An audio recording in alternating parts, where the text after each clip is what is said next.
विरोधी मेंट को आप्र झटका। आसाम दल घोषणा कला 3 प्रार्थी। कांग्रेस सह आलोचना करी थकीगला केजरीवाल दल। देश में आगामी लोकसभा निर्वाचन पाखे आसुछि। समस्त राजनीतिक दल सेमानक रणनीति रे रहिछन्ति व्यस्त। बीजेपी विजय रथ को रोकिबा पाई कांग्रेस एवं समस्त विरोधी दल मिसी इंडिया मेंट गठन करथिले, किंतु वर्तमान गोटे पर गोटे दल ए मेंट को झटका देउछन्ति। वर्तमान एथिरे आउ एक फाट सृष्टि होछि। अरविंद केजरीवाल का आम आदमी पार्टी आसाम रे निजर 3 लोकसभा प्रार्थी घोषणा करछि।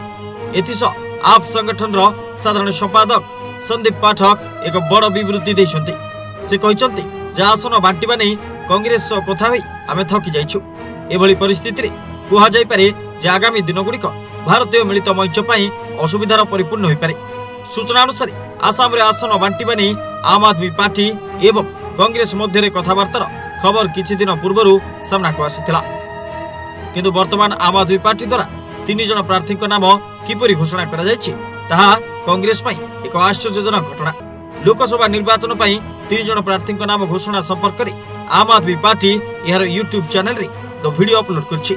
किछि दिन पूर्व पंजाब मुख्यमंत्री भगवंत मान घोषणा करथिले जे से कांग्रेस मेंट करिवे नाही। दल 13टी आसन रे निर्वाचन लड़िबो। Report rising Odisha.